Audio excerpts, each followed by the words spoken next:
先輩ジャパニーズカフェへようこそ。パーソナリティの森カニです。はい、相方のゆるかにです。今日もよろしくお願いします。今日のテーマはね、ドラッグストアで市販薬を選ぶ。日本語。お、実用的だ。熱が出た。頭が痛い。そういう時に絶対いるやつ。そうそう。棚にずらっと並んでて、どれを選べばいいのかわからないあの問題。じゃあ今日は迷わないコツを一緒に整理していきましょう。その前に、前回の振り返りから、前回はキャッシュレス決済の話だったね。交通系のカードにコード決済、電子マネー。もう現金を持ち歩かない人も増えてる。ポイント還元、上手に使えてますかって話だったよね。うん。で、今日は、そのお財布を健康のために開く話。行ってみよう。でね、この前私朝起きたら、喉がイガイガして、ああ、風邪の引き始めだ。そう、熱はないけど、なんかだるい。で、ドラッグストアに駆け込んだわけ。うんうん。そしたらさ、風邪薬のコーナー、すごい種類でしょ。多いよね。総合漢方薬だけでも棚一面。パッケージ見ても、どれも効きそうに見えて、逆に選べない。わかる。あれ、実は選び方にちゃんとコツがあるんだよ。教えて。今日こそマスターしたい。まず大事なのは症状を一つに絞ること。症状を絞る。全部に効く薬より今一番辛い症状に合う薬、そこがスタート。なるほどね。じゃあ順番に聞いていくよ。そもそも市販薬って病院の薬と何が違うの？いい質問。病院でもらうのは処方薬、医師の処方箋が必要なやつ。うん。市販薬は正式には一般用医薬品って言って自分で選んで買える。自分で選べる分、効き目はちょっと控えめ。そう、誰が使っても比較的安全なように成分の量が抑えてある。なるほど。じゃあ軽い症状は市販薬。ひどい時は病院。その線引きが基本だね。でも放っておいて悪化するのも怖いじゃない。こじらせるとかえって長引きかねないから、そこは見極めが大事。見極めね。目安として3日か4日経っても良くならないなら受診。オッケー。まず市販薬で様子を見る。そういうこと。さ、パッケージに第2類医薬品とか書いてあるでしょ。気づいた？あれリスクの高さで分けられてるんだ。リスク？副作用の起こりやすさとか、強い順に要指導、第1類、第2類、第3類。へえ、4段階もあるんだ。正確には要指導を入れて実質5つ、指定第2類ってのもある。指定第2類。第2類の中でも特に気をつけてってこと。その通り。だから店では専門家に相談できる場所の近くに置いてある。陳列の場所まで決まってるの？決まってる。ルールでちゃんと管理されてるんだよ。知らなかった。ただ並んでるだけじゃないんだ。数字が大きいほどリスクは低めと覚えておくと楽。第3類が一番気軽。第1類はちょっと慎重に。そう、ビタミン剤や成長剤の多くは第3類。あの辺は普段から気軽に買ってるやつだ。でしょ？分類を見れば慎重さの度合いが一目でわかる。パッケージの右上。これから絶対チェックする。いい習慣だと思う。そういえば、白衣の店員さんに聞けばいいの？相談相手には2種類いてね。薬剤師さんと登録販売者さん。違いがあるんだ。薬剤師さんは要指導も第1類も全部扱える。登録販売者さんは？第2類と第3類。市販薬の9割以上はこっちで買えるよ。じゃあ、大抵の風邪薬や胃薬は登録販売者さんでいけるんだ。そうそう。困ったら遠慮なく声をかけていい。でも、忙しそうで聞きづらいんだよね。気持ちはわかる。でも相談は向こうの仕事のうち、むしろ聞いてほしいはず。そっか。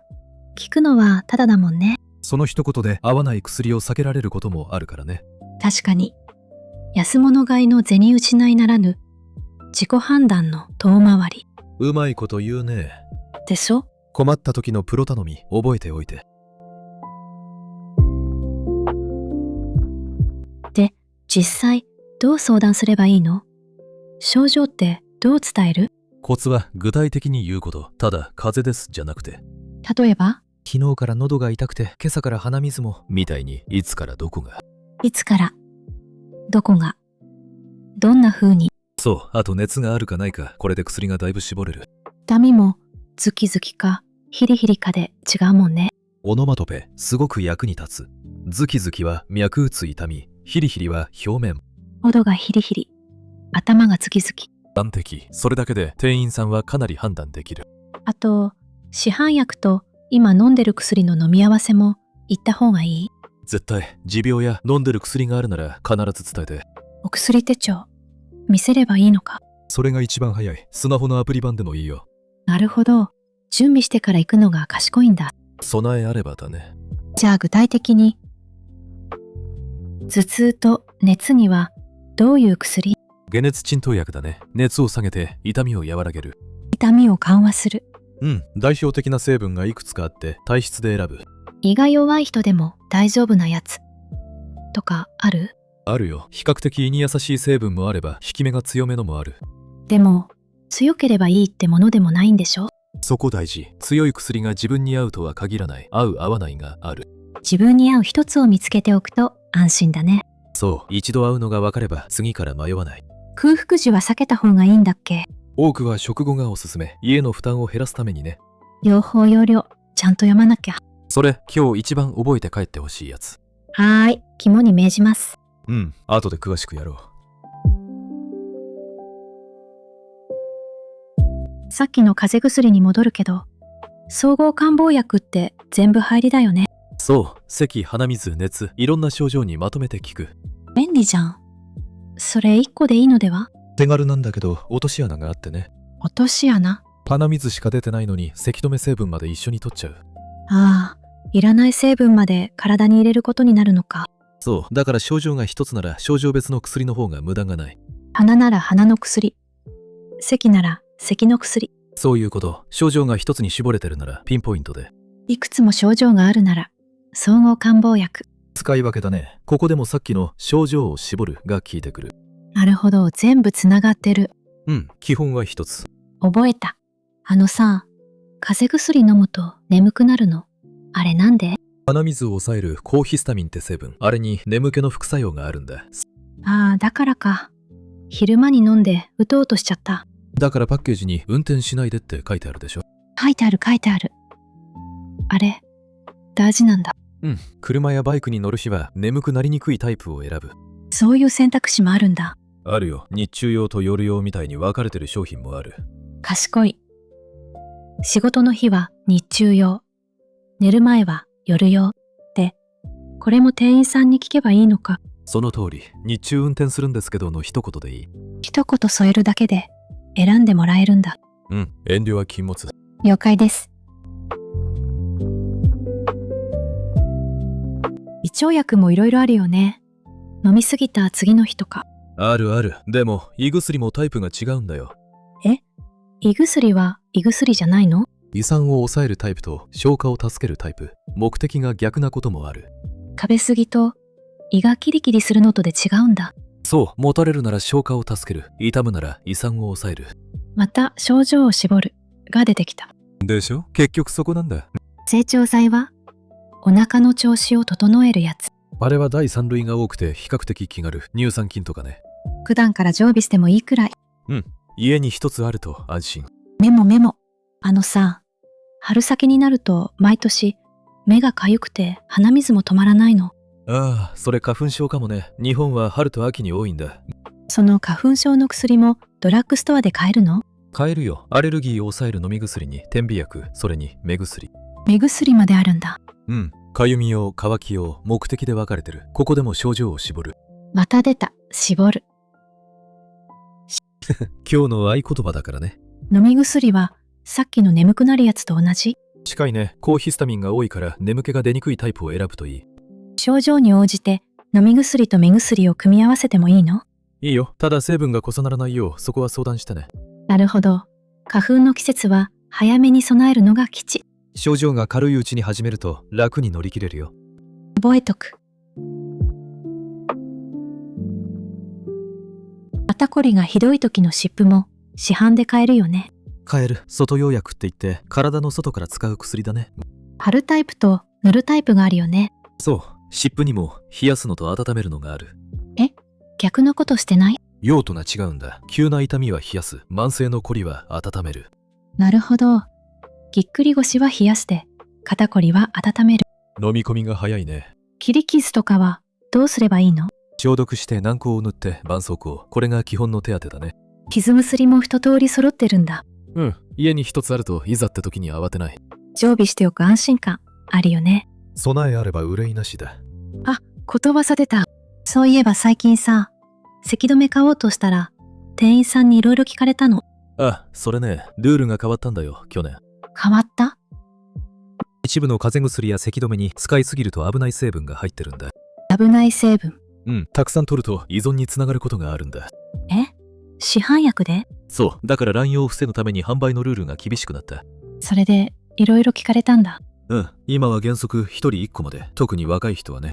まとめ買いはできないんだ。たくさん買おうとすると理由を確認される、身分証を求められることも。なるほどね。ちょっと面倒に感じるけど、でもそれで守られてる命があるからね。確かに。安全のためのひと手間か。聞かれても戸惑わないでね。普通のことだから。堂々と答える。それでいい。さっきの用法用量の話、詳しく聞かせて。早く治したいからって2回分いっぺんに飲む。これはダメ。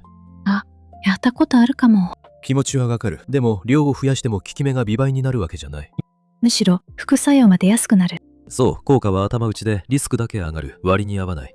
決められた量を決められた間隔で。それが結局一番の近道。急がば回れだね。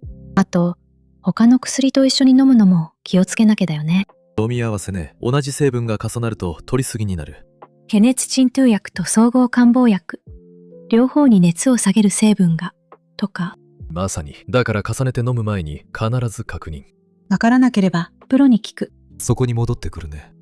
漢方薬もドラッグストアで買えるよね。買える。風邪の引き始めに使う有名なのもあるね。漢方ってじわじわ効くイメージ。体質に合わせて選ぶ感じ。これも相談するといいよ。栄養ドリンクは疲れた時つい買っちゃう。あれも医薬品扱いのものとそうでないものがあってね。同じ棚に見えるのに？効能が欠けるのは医薬品の方。値段の効き目も違う。なるほど。見た目じゃわからないんだ。ビタミン剤も同じ。疲れ用、肌用、目的で選べる。結局また目的を絞る。そう、今日の裏テーマだね。絞る言ってる。あとさ、妊娠中とか子供用ってどうすればいいの？そこは一番慎重に行くところ。自己判断は避けたい。大人用を量を減らしてじゃダメなんだ。ダメ。子供には子供用がある。体の大きさで成分量が違うから。そっか。勝手に半分とかできないんだ。勝手に飲ませるわけにはいかない。必ず相談してから。妊娠中や授乳中も必ず伝えるべきだよね。絶対。持病がある人、他の薬を飲んでる人も同じ。その一言があるかないかで安全が変わる。そう、恥ずかしがらずに正直に。薬は正直が一番だ。うまくまとめたね。たまにはね。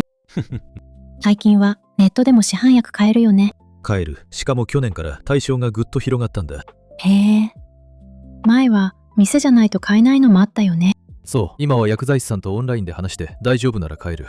画面越しに相談して送ってもらえるんだ。忙しい人や店が遠い人には便利だよね。でも急ぎの時はやっぱり店だ。そうだね。今すぐ欲しいなら近くのドラッグストア。使い分けだね。ネットでも相談できる仕組みは同じ。そこは安心していい。対面でもオンラインでもプロがいる。そういうこと。さっきから常備って言葉が出るけど、家に薬置いとくコツある？あるよ。まず直射日光と湿気を避けて保管する。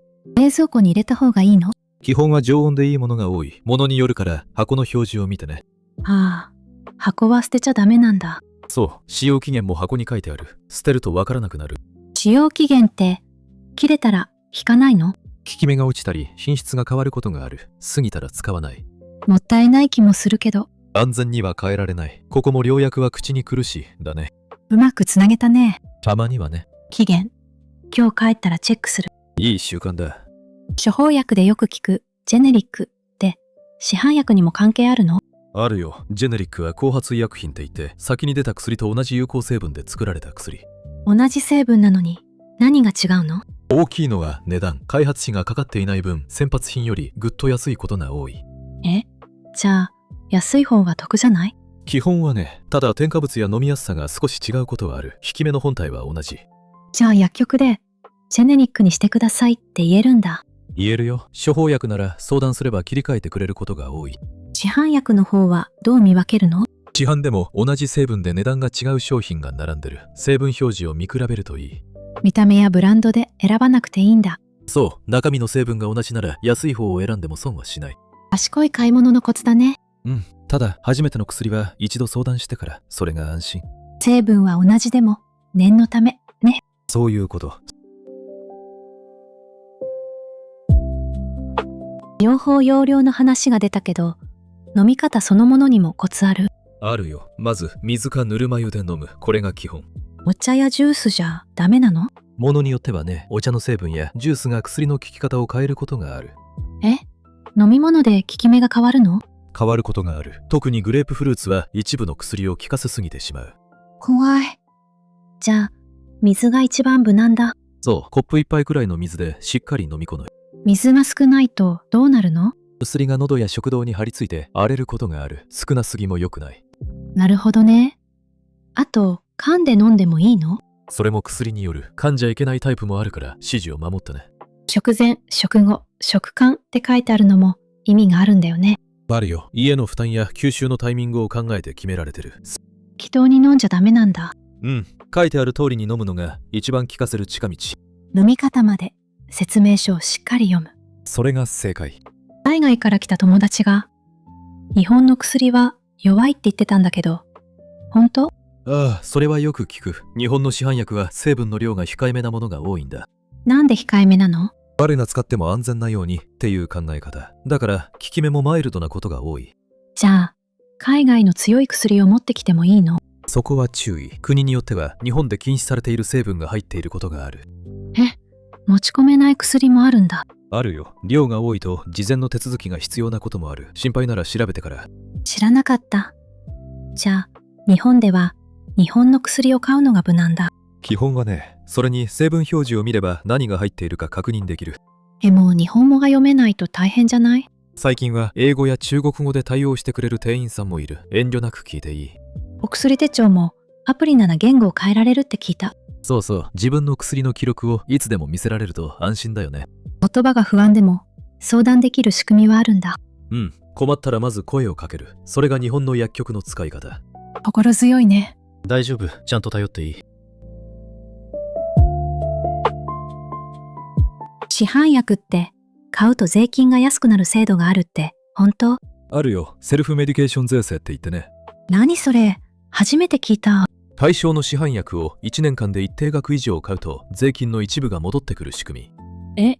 レシート取っておけばいいの？そう。対象商品のレシートを貯めておいて確定申告で申請する。対象かどうかってどうやってわかるの？